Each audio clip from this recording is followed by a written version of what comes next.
Most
of the residential neighborhood here have been destroyed, but the people have come back home and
Good morning, comrades. It is Friday, the 21st of May, 2021. This is your daily Good Morning Comrade. What's going on, folks?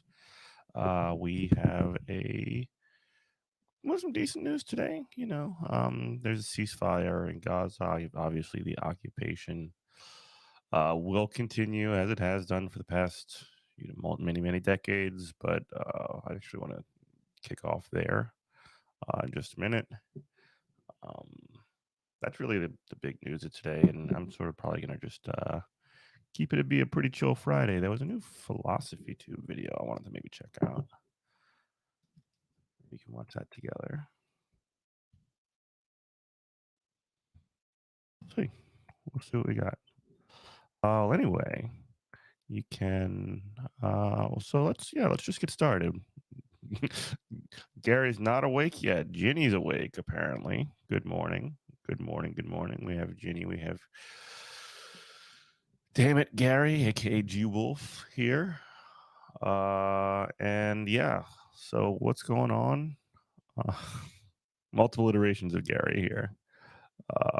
But let's kick it off with Gaza. Hopefully, things will be straightened out there. Oops, wrong one. Wrong one. Here we go. All right. There is a video here, short one. Wait, no. Here we go. That's what I was trying to get. It's 7 hours GMT, 10 a.m. All right, I cannot hear you, dude. Can't hear you, dude. In the Gaza Strip, where a new day has come with a ceasefire and fresh hopes for an extended break in fighting between Israelis and Palestinians. This is the Gaza skyline. We're going to show you the most recent pictures. It's a very different scene from the last 11 days, where the telltale signs of bombardment were often seen above the city. Well, that ceasefire between Israel and Hamas came into effect overnight. It's hoped it can end almost 2 weeks of a conflict during which Gaza was pounded by Israeli airstrikes and thousands of rockets were fired towards Israel. At least 233 Palestinians died. 65 of them were children, and 12 people. 65 kids, almost like over a quarter. Over a quarter of the deaths were children. 65 out of 200 and something. That's like horrible. People were killed in Israel. 5 of them were towards Israel. At least 233 Palestinians died. 65 of them were children, and 12 people were killed in Israel.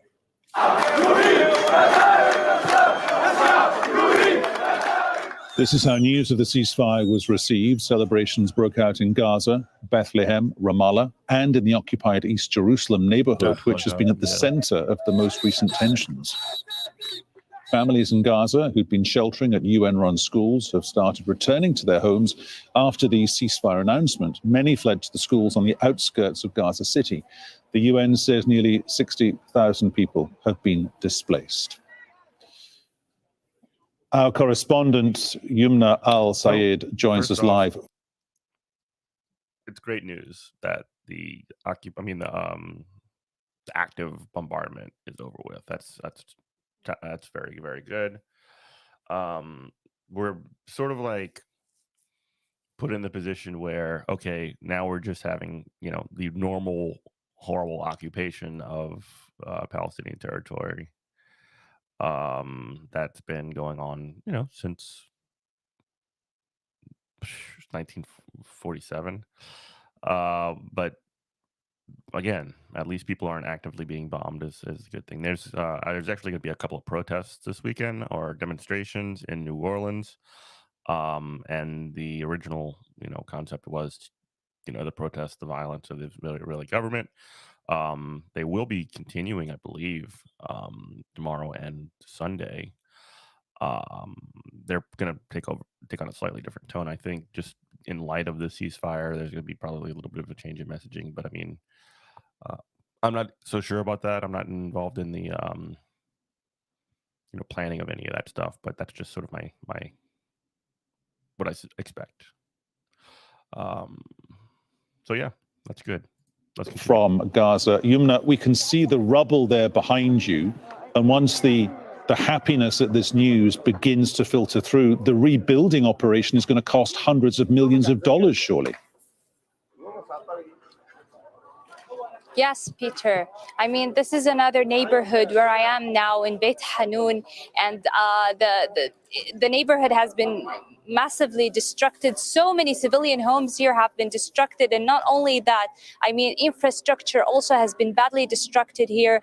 The water pipes and electricity lines. So basically, the people or the residents of this entire neighborhood, Beit Hanun, most of the neighborhood, they do not have any water or electricity now, which means that to reconstruct all the infrastructure, the roads and the buildings, great amounts of funding needs to be put in these. Yeah, so maybe instead of sending $735 million to Israel, we can maybe send some of that money to Palestine. Because they're not the ones they're not going to be building bombs with that. They're going to be repairing the destruction that was laid upon them. That needs to be done because this is blood on the United States' hands for funding, in part, a lot of this destruction. Areas and neighborhoods so that the residents can relive in them again.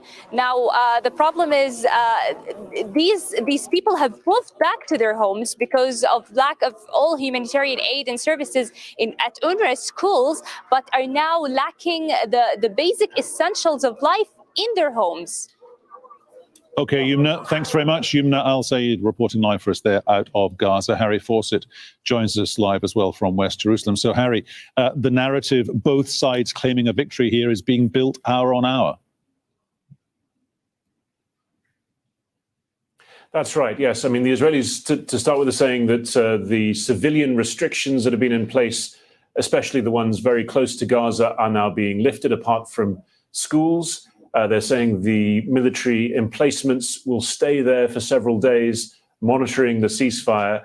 And yes, as you say, both the Israelis and the leadership of Hamas are claiming victory. Hamas is saying that it exacted concessions out of Israel, both in terms of Israeli activities in Sheikh Jarrah and on the Al-Aqsa Mosque compound, known as the Temple Mount, to Jews. The Israelis are entirely denying that, saying it is a lie.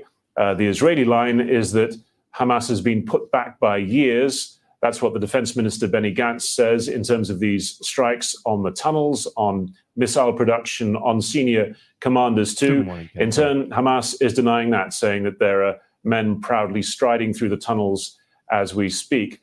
So that is the situation. They really do just love to focus on those tunnels. Like it's actually kind of unbelievable. Like it makes it seem like the Palestinians and specifically Hamas, I guess, are just like slaughtering like Israeli citizens all the time, which is just not the case.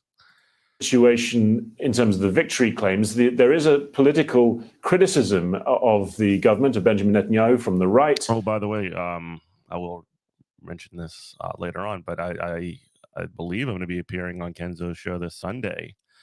Meet the Left. That's going to be happening at 7 o'clock Central on Sunday night. Check it out. Check out Kenzo's show. Class Time. Twitch.tv/Class Time. Right-wing political leader saying with the advanced military and intelligence at his disposal, the only thing that Netanyahu has managed to gain is a ceasefire without conditions. So criticism coming in on that front too. And the core issues, we're a long way away from anyone addressing those.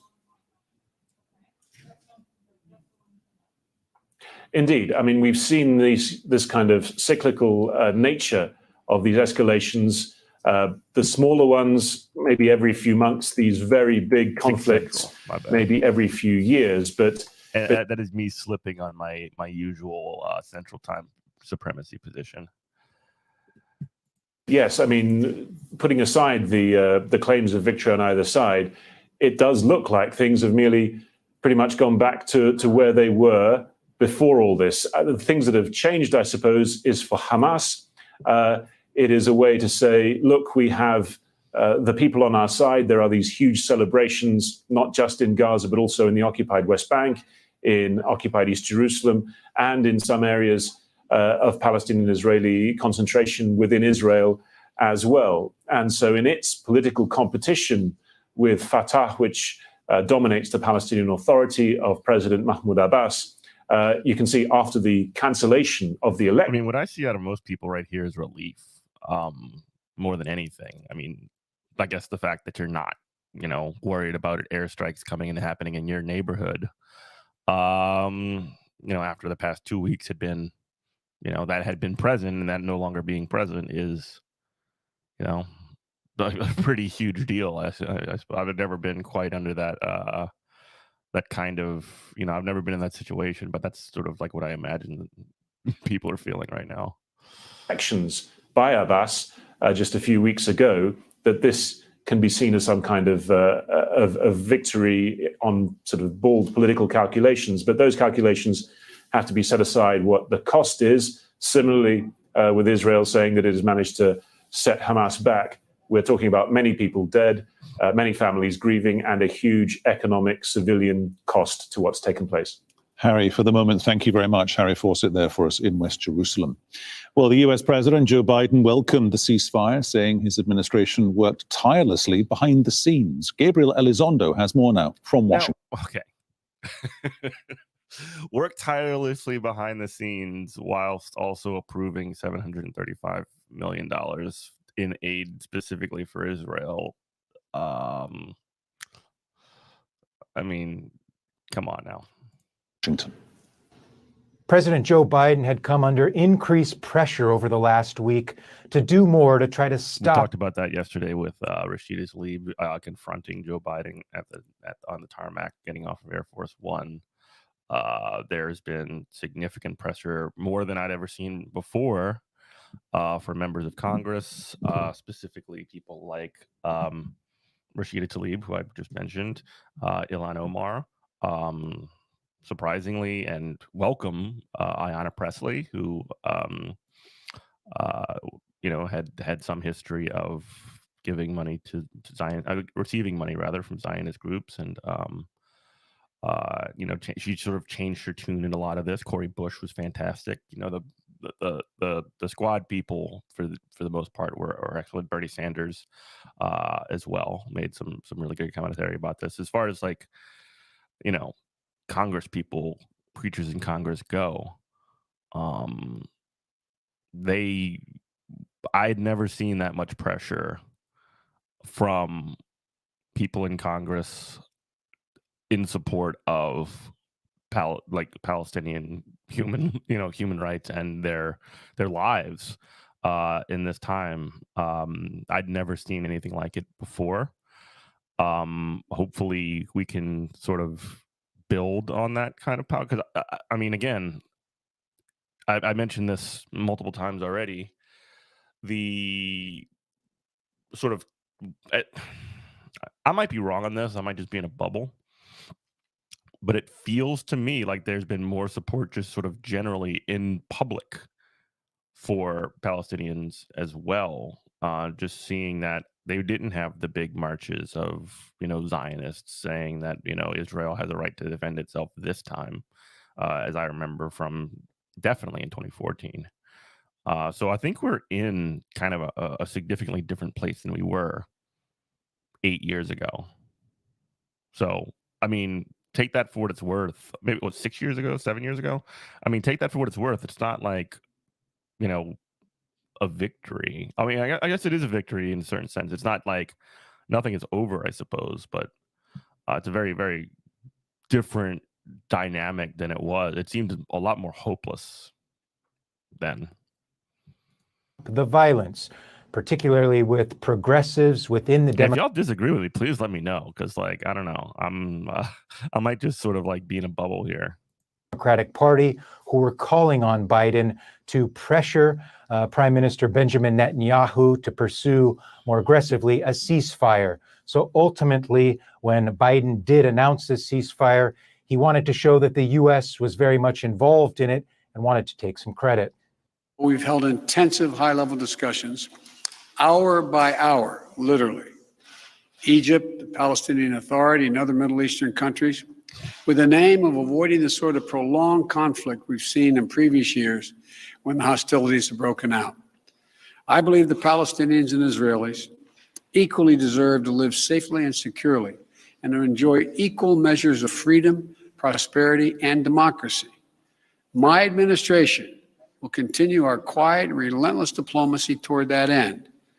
I believe we have a genuine opportunity to make progress, and I'm committed to working for it. The question. All right, couple of things about that. One, he did mention the Palestinians by name, which is good. That often sort of kind of like goes by the wayside. He mentioned equality specifically. He wasn't specific about like, because one of the things that keeps coming up is or that has sort of been a question from time seemingly forever, was the idea that there would be a two-state solution, which would I think probably be the worst situation. There needs to be a single state where everybody has equal rights to participate in democracy, and the fact that he focused on equality is actually kind of a good thing. I don't know. I don't like to give Joe Biden too much credit, but that's that language at least was decent. Question now becomes will the Biden administration use this opportunity to pursue peace with Israel and Palestine in the region? We are getting late word now that Secretary of State Antony Blinken will be heading to the region in the coming days to meet with both the Israelis and Palestinians and regional players to pursue some sort of peace agreement. Where these meetings will take place and with exactly whom is still unknown, but it does give an indication that at least in some degree, Biden does want to seize this opportunity to pursue a more lasting peace in the region.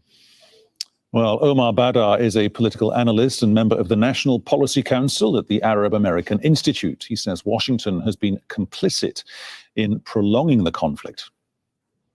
Washington holds the primary responsibility here because it is the only country that holds significant leverage over Israel and is able to influence its behavior. But also, it's not just a matter of allowing Israel to behave however it wants or not, but the United States is specifically funding the Israeli military with billions of dollars every single year. No other country gets more money in military funding than Israel does. And then the United States runs into... And in that, to that point, again, we've talked about this here on the program as well. We even showed the clip. Like, it is very difficult to believe Joe Biden like actually wants or cares about peace, because, I mean, quoting Joe Biden himself, if Israel did not exist in the Middle East, we would have to invent it to pursue American interests. Israel is very useful for the U.S. in terms of keeping control of that region, because they have the largest military in the region, and they're the only nuclear power in the region. So it's important to remember that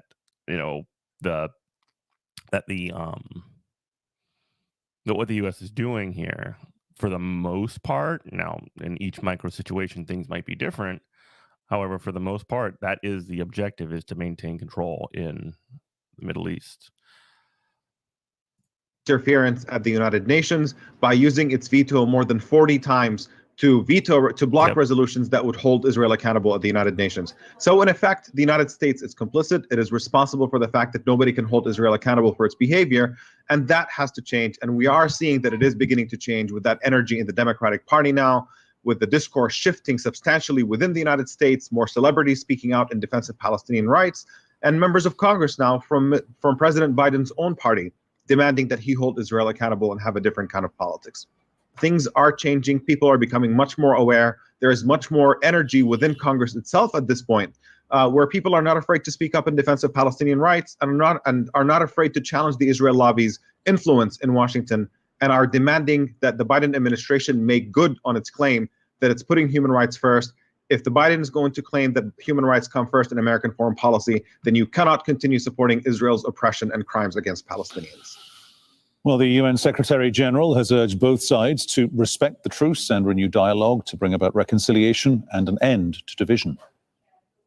I welcome the ceasefire between Gaza and Israel after 11 days of deadly hostilities. I extend my deepest condolences to the victims of the violence and their loved ones. I commend Egypt and Qatar for the efforts carried out in close coordination with the UN to help restore calm to Gaza and Israel. I stress that Israeli and Palestinian leaders have a responsibility beyond the restoration of calm to start a serious dialogue to address the root causes of the conflict. That's okay. I mean, that's the UN being the UN. They're just, kind of out there to take some L's. Here's just a little bit more video of some Gaza families returning to their homes. I don't know. This is nice, I find. Oh Most of the look at all of that rubble. Look at that. This is in a neighborhood. Residential neighborhood here have been destroyed, but the people have come back home. They're trying to gather what is left from their lives. They know that the upcoming period for them is going to be extremely difficult in light of the deteriorating economic condition, and that most of the people here live on a daily basis, so they don't have a regular. What do you do when that happens? Like when your house, when your home gets destroyed, where do you go?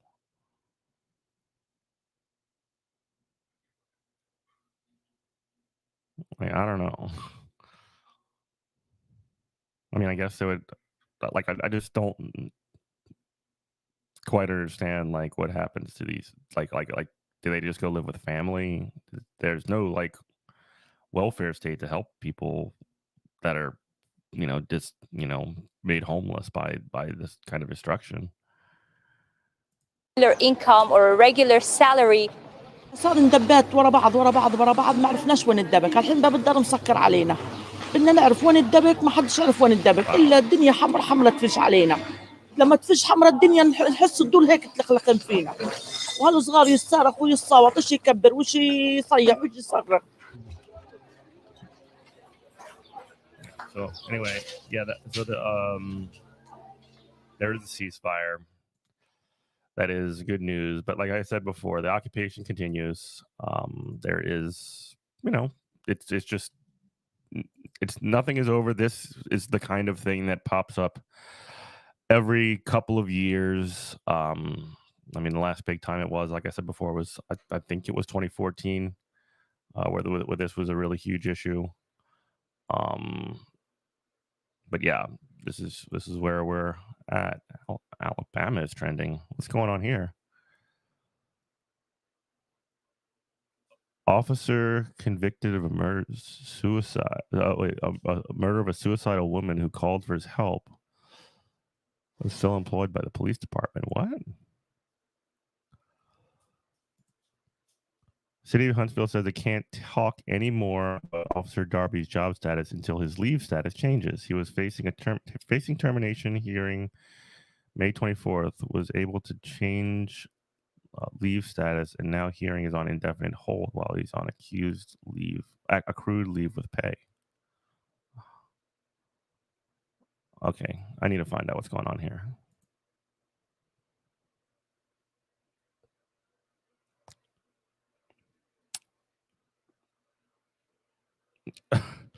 Alabama lifts its ban on yoga in schools? That's not what I was looking for. Oh, there's a new video on Union Drives. Let's go. Let's fucking go. My name is Derek Palmer. Hold on, let me get the video over here. Let me set us up, folks. All right.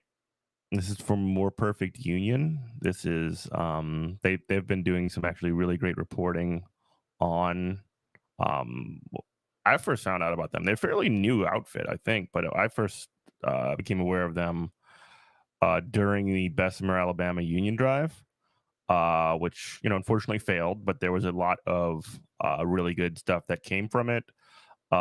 There were Union Drives taking place in other places after, and here is an example of that. Here's a Union Drive taking place in New York City.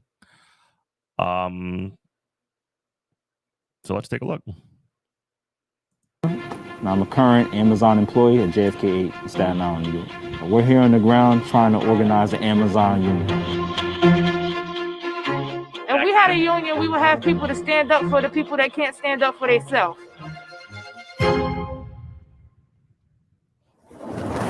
Yo, Amazon can't stop y'all. Absolutely not. It's funny, they put up the fence, but y'all couldn't set up right there. So we have looked at some of this in the past, and Amazon has literally put up a fence around the facility so that and basically said organizers, people who want the union, get the hell out of here. So like, yo, they really went out of the way to spend $1,000. Yeah, that was crazy when we saw that. I told you, man. This is only the beginning. And we all know what happened in Alabama. The effort to unionize the Bessemer Amazon facility. That was Chris Smalls. He was involved in this kind of a union drive early in COVID. He was actually on the scene in the area, or at Amazon rather, talking about how the job conditions after COVID were unsafe, and Amazon essentially discredited and eventually fired him, I believe, for basically doing organizing on the job. The boss just decided to clap him for, talking with his coworkers about getting their situation to be better. So here's Chris Mull still at it, which is always good to see as well. And we all know what happened in Alabama. The effort to unionize the Bessemer Amazon facility has failed. Those looking to organize the union say they may have lost this time, but they're not giving up. I believe this is the foundation for something great that's about to happen. They sparked a fuse all across the world. That spark is what we needed. The lessons that I'll say that we learned is just to be more interactive with the workers. With Amazon, they like to spend a lot of money on union busting campaigns. So if we're not out there every day, if we're not consistent, then Amazon can capitalize over that. Yep. The first week of our union drive, we were kind of, getting our feet wet, just starting off. The second week, we had our May Day protest. Wall Street! Wall Street! Wall Street! Wall Street!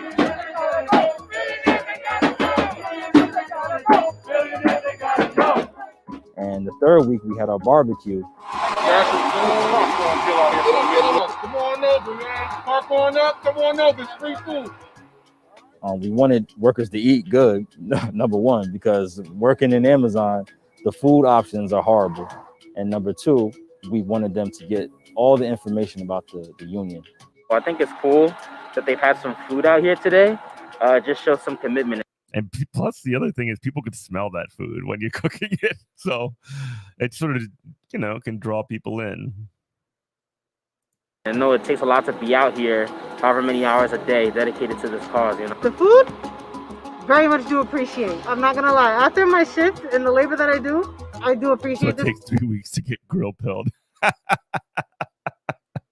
I'm organizing on the outside and also, as well on the inside. I'm talking to workers and, getting their feedback about what Amazon needs to work on. I have a lot of workers who they want to be with the cause. They're just scared. We also have workers who are just willing to sign right then and there. They just want a union. They want change. Amazon, as you know, they're anti-union. You see the fencing that they're putting up, all this stuff to stop y'all from unionizing and organizing. Get discouraged. Got you, bro. We out here every day. We have legal representation if you need it. Okay. I'm coming from Brooklyn, man. Right, so your commute is crazy. It's crazy, man. And you working the 10-hour shift or the 12-hour shift? 12 hours, man. Oh, so yeah, I used to be on RT too. So yeah, man. I know exactly what you're going through. The treatment by management and leadership is just unacceptable. Amazon breaks its own rules all the time. They do it constantly. When it comes to productivity, they want that to be up there.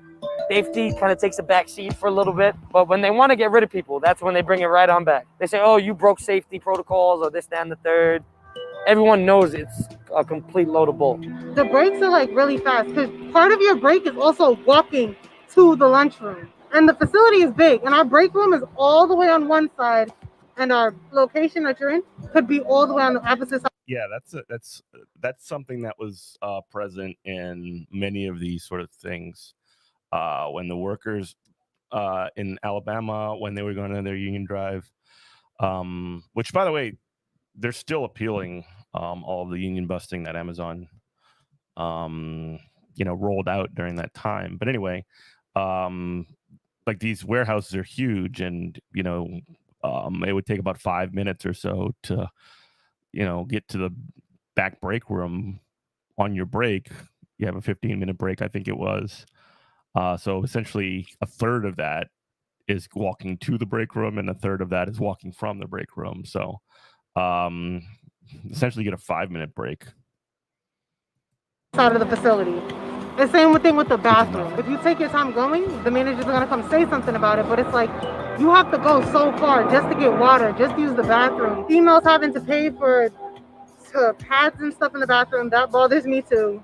And I think it's kind of ironic now with them telling us, oh, don't sign a union card. Nobody can pressure you into signing stuff. But Amazon pressures people into signing stuff a lot of times. They don't even tell people they have a choice sometimes. My friend that has a disability, he had no one to advocate for him. He had no one to stand up for him. And because he had a disability, they treated him a different kind of way. They treated him wrong, So he couldn't speak out for himself, so they just fired him. And now he's struggling trying to find more work. We need to get this union started so everyone can have a voice. If I had to say for Jeff Bezos, it would be like, just come on, man. Like, we made you the richest man on the planet. We worked this entire COVID. We got you. He became significantly more wealthy. I think his wealth went up. I don't exactly remember what the percentage was, but if you look at sort of graphs of it, it just spikes when COVID takes place, and workers didn't see any of that. Jeff Bezos became significantly more wealthy, essentially as a direct result from COVID. And workers' conditions got harder. Wages largely, did not go up over that period of time. And a lot of people lost their jobs. Maybe, perhaps not at Amazon, but definitely in other places. Nothing for it. We got a pat on the back and a good job. That's not right for somebody that made record-breaking money this year.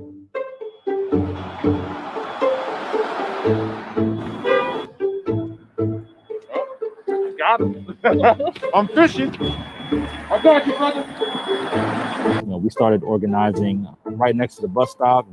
We're trying to expand operations by organizing at the ferry as well, setting up different tents in different locations. I've been employed with Amazon since July 24th, 2015, and I work at JFK 8, the building right behind me, as well as JFK. There's 3 other warehouses in the area, and the goal is to get them all unionized. If we keep going on the same pace that we've been going on, the goal is to finish the actual union drive before the end of the summer. Information, donuts. Absolutely. Thank you. Have a good day at work. Good day.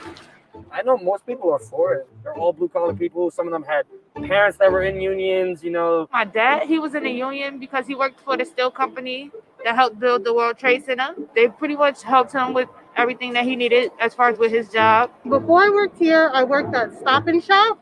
And the union that I was in was very beneficial because the managers that I had were not great people. So having a union and being able to have a voice at your job is very helpful. I've been part of a union before in one of my previous jobs. I do think there are a lot of benefits. Workers always need to have protection. It's always important for a worker to be treated as a person instead of a number that's easily disposable. And I think here we definitely need that. Yeah. I mean, good stuff from More Perfect Union. Definitely check them out on. Let me just link that video here. Subscribe to them on YouTube. They're doing good work covering a lot of this stuff. I know Kim Kelly was associated with them. I think she still is. But I'm not exactly. I'm not exactly sure who runs the operation over there, but they've been doing good work. I find there is one more thing I wanted to discuss, and I lost the tab. What the hell? I just had it up too. What the I'm such a dummy. I'm such a dummy, folks.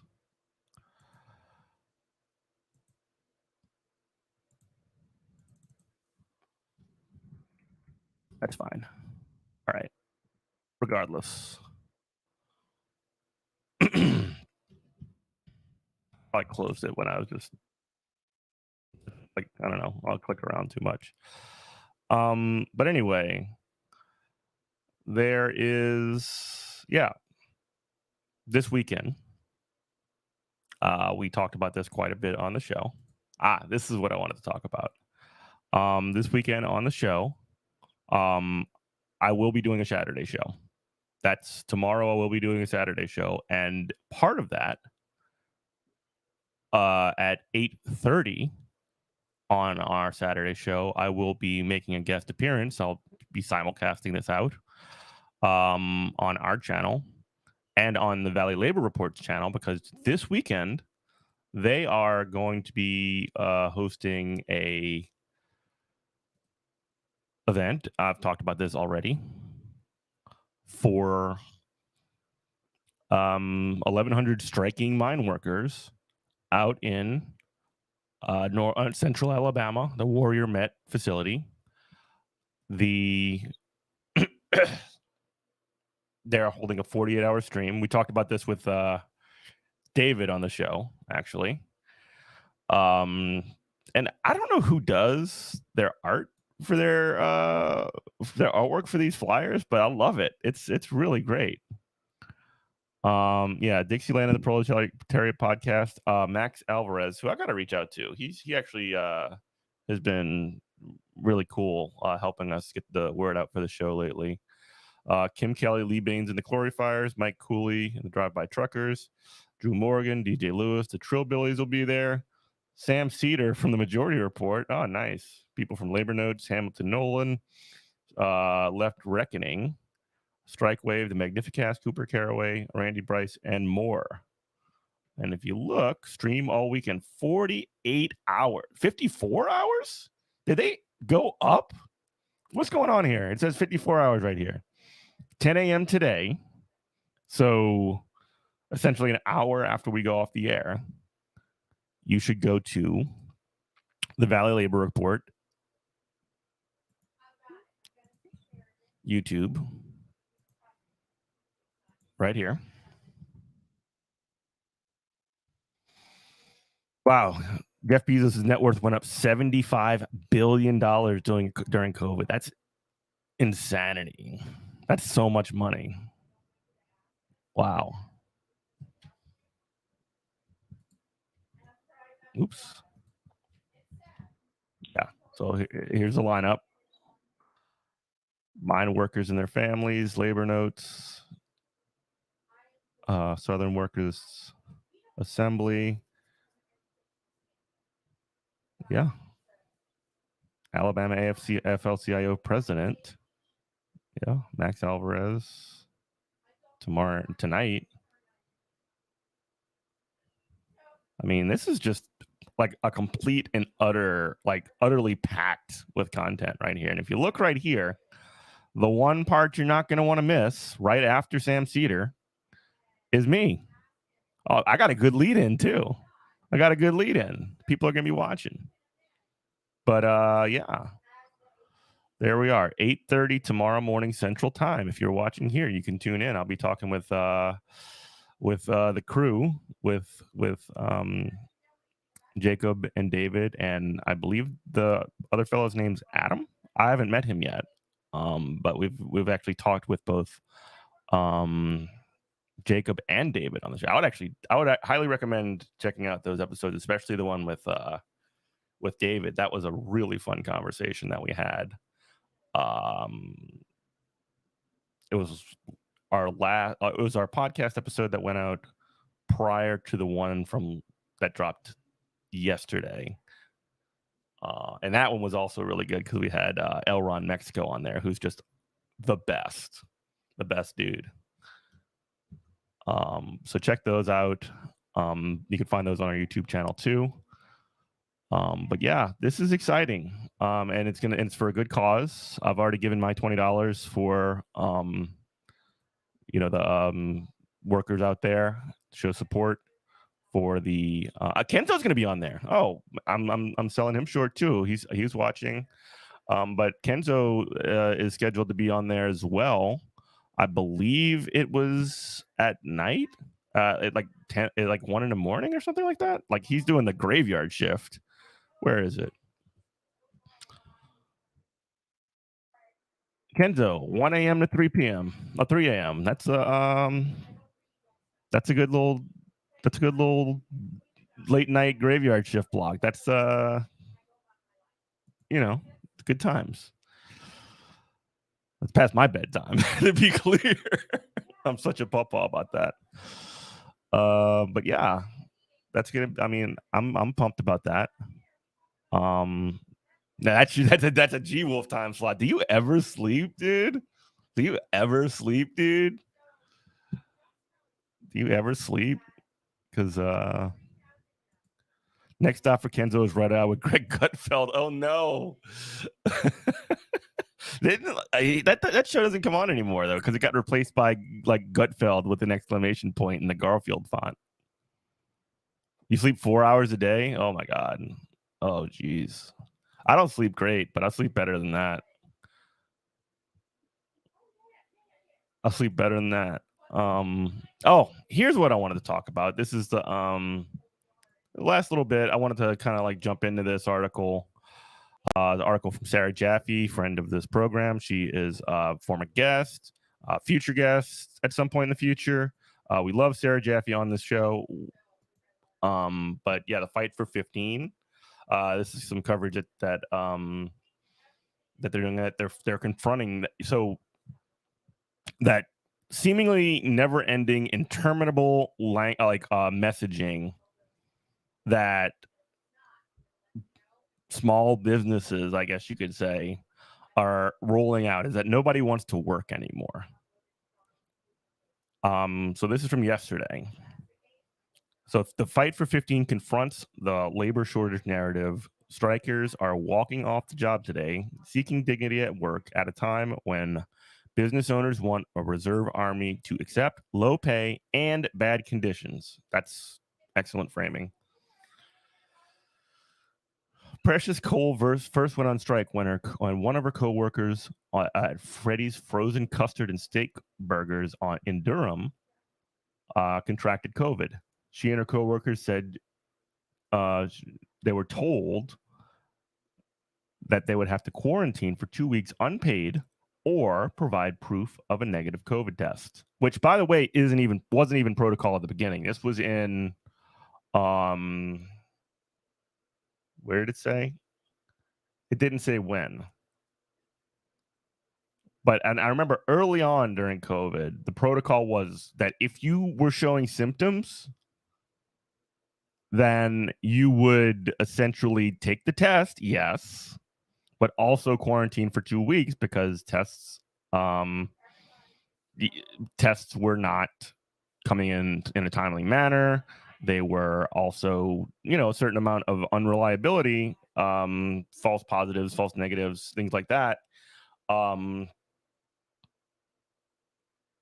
So, like, I mean, our friend of this show, Mark Allanderi, advised me when I thought I had COVID to quarantine for 2 weeks, regardless. Like even if just assume a positive test, even when the test came back negative, just for like an extra amount of safety. And I was lucky enough that I could do that. But this is unpaid, unfortunately, for this person. We didn't think it was fair because it wasn't our fault, she said. We made our demands and we walked out one day and we went on strike. They lost a pretty good amount of money because we literally shut the store down for a whole day. Yeah, workers can do that. Workers have that ability. And it's not just at that one job, at that one Freddy's Frozen Custard and Steak Burgers. It's at any single place. In October, the demand's unmet. The workers struck again after another employee tested positive, and that time they won 10 days of paid sick leave. Hell yes. That was Cole's first involvement with the movement known as the Fight for 15, and today she plans to join workers from around the country on another strike, this time to demand $15 an hour.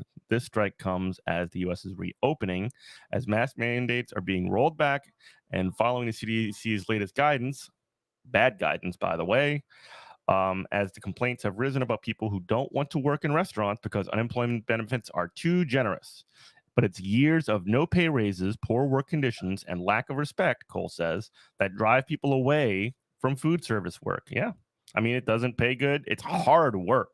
I mean, I worked in food service and fast food specifically like a long time ago. Not an easy job, folks. There's a reason that there's extremely high levels of turnover in those fields, and it's because that work is really freaking hard.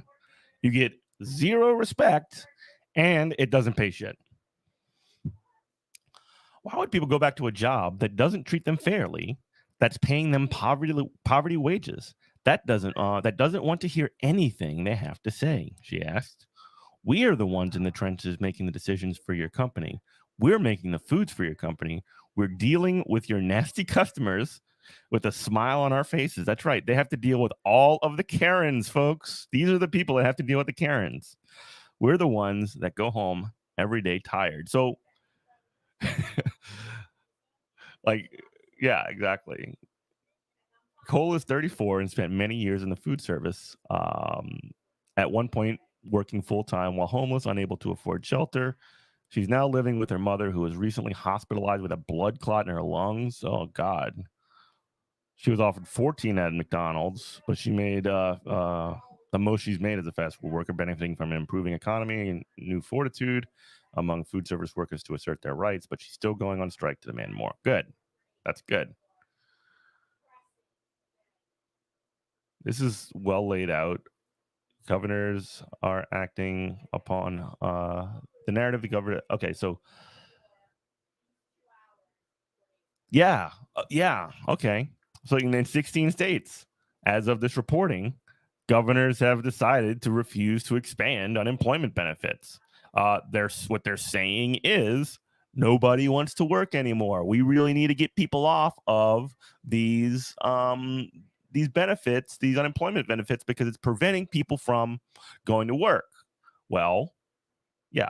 So this is backed up by, it's backed up by Larry Summers, one of the biggest shitheads in the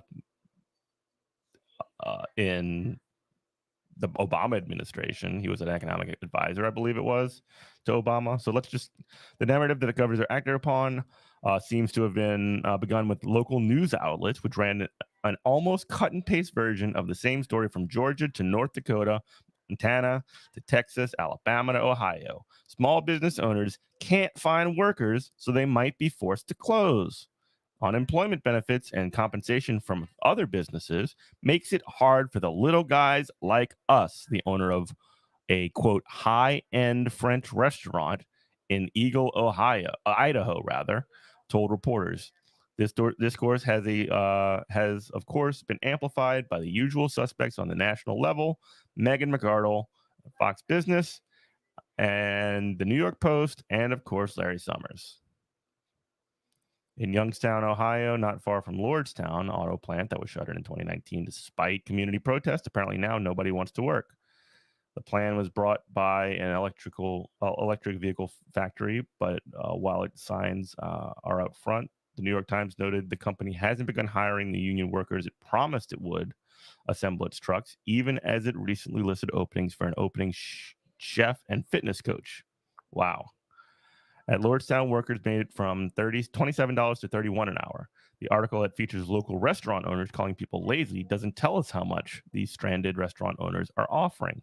That's because they're not paying shit. What these articles tend to have in common is that they don't ask the workers why they aren't returning. Instead, they're simply a complaint forum for local restaurateurs or for editorial boards to echo those complaints, as one North Dakota outlet did, writing, quote, businesses shouldn't have to compete with government programs for workers. But that's the situation they're facing. That is, again, the fact that it becomes the government program that is literally keeping people alive during a pandemic that's the problem, and not the fact that you pay so little that people are choosing that over working for your cheap ass.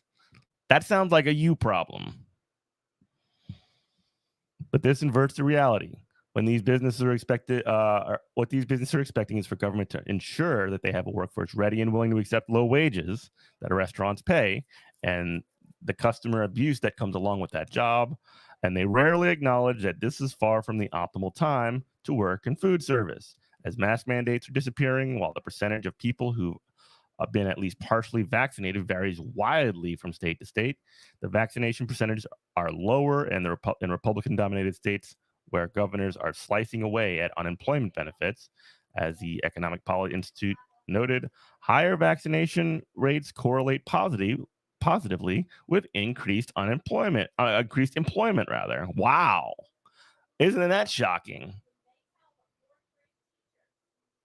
More people vaccinated means you're safer, means more people feel like it's safe to go to work. Interesting. Wow. Tell me more. As one Miami chef restaurateur noted in the Washington Post, quote, I feel that after the last 18 months, the toll that this whole pandemic has taken on people mentally is huge. I feel like there are real trust issues now between the employees and the employers. I understand it. Good. Yeah, exactly.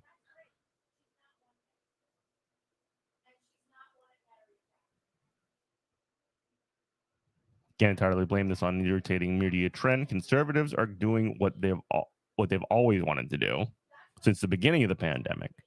Back in March of 2020, as Congress debated its first rescue package, I know Garfield minus Garfield. They've gotten some other like really weird ones. They had some other really weird ones. Like they have a lot of comics where Garfield will just like they'll take the first two panels of Garfield and just like throw in like a weird panel, like Garfield's dead or whatever. So it's very weird. Or John is dead. It's not Garfield, it's John. State legislators and state governors have been allowed to whittle Francis Perkins and Franklin Delano Roosevelt's unemployment insurance program back basically to nothing over time, said Andrew Setner, a senior fellow at Century Foundation. The wins in the federal level, it's kind of filled the gaps. But you can see, as soon as the states feel emboldened, they slash it right back. People like to have the army of the unemployed available. Yes, they do. They want people in precarious positions, so they're forced to go back to fucking work. The idea is to keep people in a very weak position, so they can't have the leverage to work. Because if you don't have unemployment, how do you hold out for a better wage? Exactly. In a report at the Century Foundation's website, noted that unemployment claims have been dropping for 5 straight weeks. So people complaining that unemployment is rampant are just straight lying. The numbers don't bear that out. Yet those states that decided to cut benefits would kick 895,000 additional workers off the rolls, costing their states' economies nearly $5 billion. Nice job.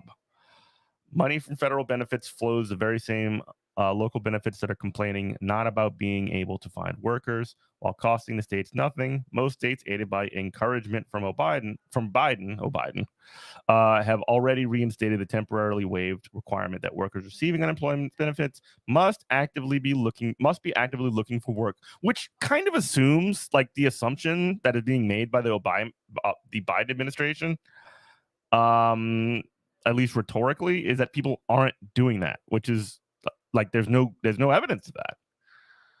And nationwide, the country still has far fewer job openings than its jobless workers. Put all together, it's a recipe for a kick in the teeth to the nation's economic recovery in the name of helping small businesses. Same as it ever was. Same as it ever was. That's what Talking Heads said.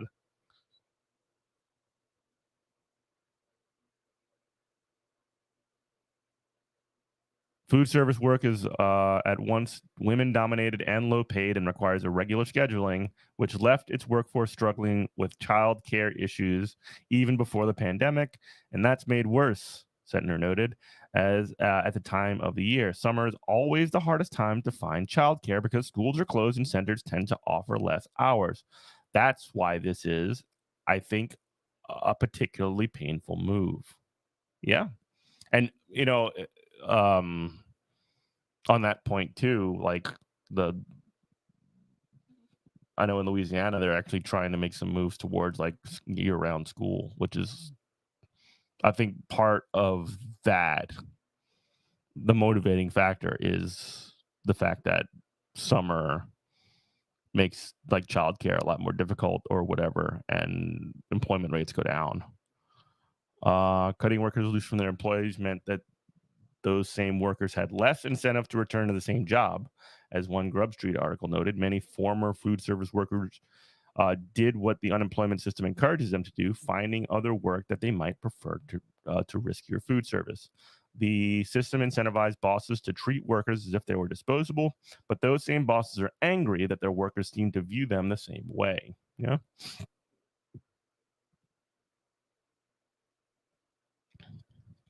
Standard economic theory backs up what Precious and her co-workers are fighting for. When labor supply is short of demand, rapid wage growth should follow.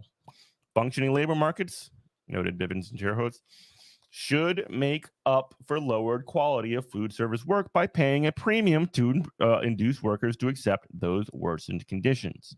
The most importantly, they noted, the goal of economic policy should not be to chase as many adults into work as possible. It should be to provide good options and economic security for all.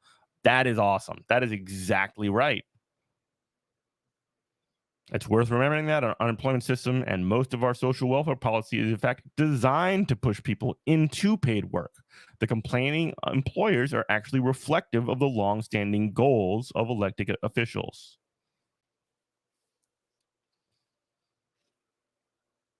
Melinda Cooper writes in her book, the tradition of personal and family responsibility in American welfare policy is rooted in Elizabethan and early colonial poor laws, which placed strict conditions on those who could get help and who had to yank on those proverbial bootstraps.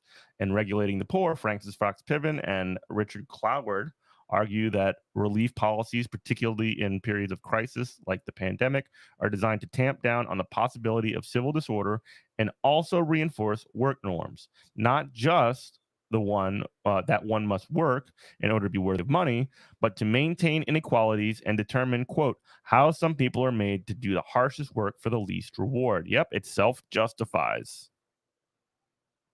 It self-justifies. Man, this is in depth.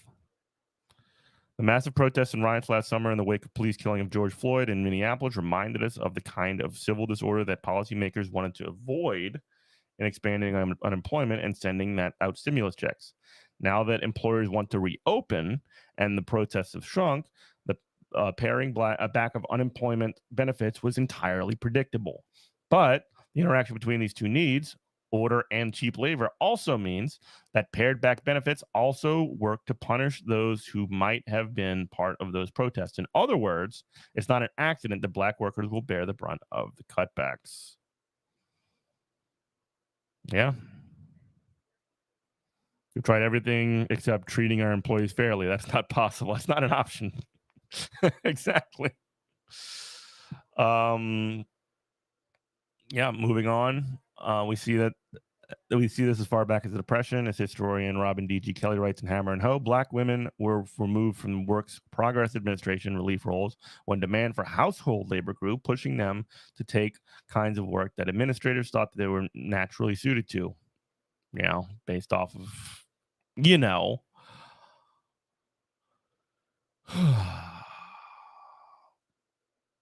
In 1996, welfare reform, a collaboration between Bill Clinton and Newt Gingrich, big thumbs down for that, built on this tradition. The welfare system was already punitive, and like the unemployment system, required recipients to jump through hoops, search for paid work, and submit to surveillance policies once formed. Its effect was to increase extreme poverty and to push mothers into low-wage work, much of it in food service, retail, and care.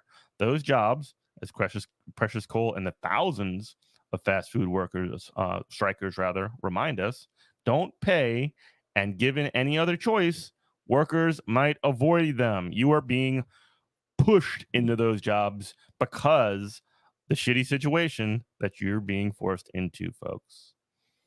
It's not much that can immediately be done about the governors yanking back benefits. Joe Biden, who voted for that welfare reform plan, has undone some of its damage with the child tax benefit, but the program is too temporary and may disappear just when people gain some stability. Further policy changes are possible if Congress is willing to act by creating federal standards for unemployment. With federal standards for unemployment would be awesome, by the way. Like right now, it's state to state. As long as it's good federal standard, minimum federal standards for unemployment. With more funding and stricter requirements for minimum benefits. Until that point, the workers are on strike again, as Precious Cole and her colleagues prepare to walk off the job. Another new report from Economic Policy Institute noted that a loss of $10 per hour in the typical workers' compensation is the result of employers' successful efforts to keep wage growth down over the past 40 years. Low wages authors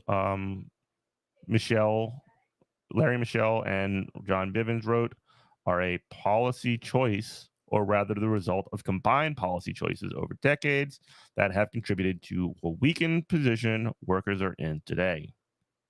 Yeah, this is a great article. Minimum wage hasn't increased since 2009. And guess what the minimum wage in Louisiana is, where I live? It is, brace yourself, $7.25 an hour.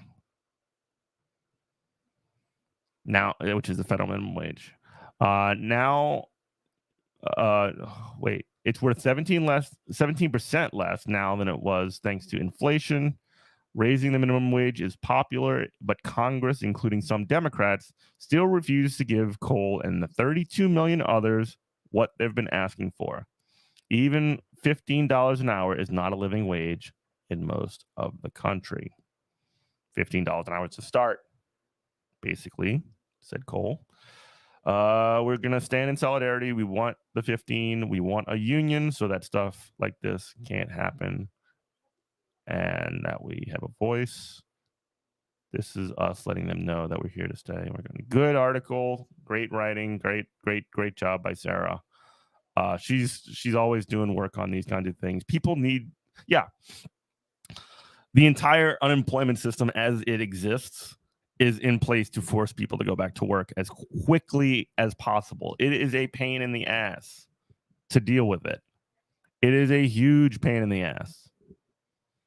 So, yeah. Pay people more. Bosses are whining. I think Jacob from Valley Labor Report said he wants to get a coffee cup that says boss tears on it because they're just whining and complaining about the fact that they don't have, cheap labor. And they should be the ones that pull themselves up by their bootstraps, which is kind of a funny reversal. Anyway, as we kind of wind down, I want to remind you that tomorrow morning, I will be joining the Valley Labor Report. They will be doing apparently it's 54 hours, not 48, 54-hour live stream starting in 50 minutes, actually. They will be doing a live stream for the 1,100 striking workers, coal miners in Central Alabama at the Warrior Met coal mine facility. Show them some support, show them solidarity, kick them a couple of bucks if you can. I will be on that program tomorrow morning at 8:30 Central Time. I will also be joining Kenzo Shibata at 6:30 sorry, let me look. I'm just like saying stuff. I don't know what my problem is. I'm just saying things right now. 6 o'clock Central for his program, Meet the Left. You can check that out on his Twitch channel, twitch.tv/class time. And yeah, I'll be here tomorrow. I'll do start at 8 o'clock as normal. And we'll figure out how to switch over to me participating in the live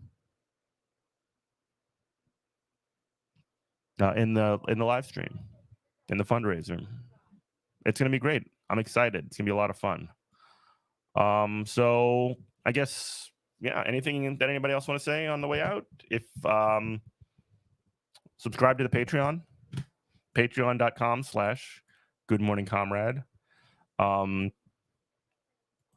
I think by next week we're gonna have an actual incentive for patrons to, you know, when we get to our goal of 25, I'll do something on stream.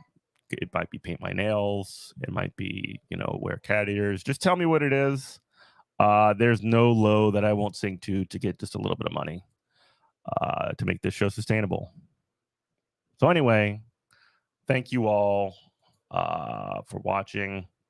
I will see you tomorrow. Love you. Bye.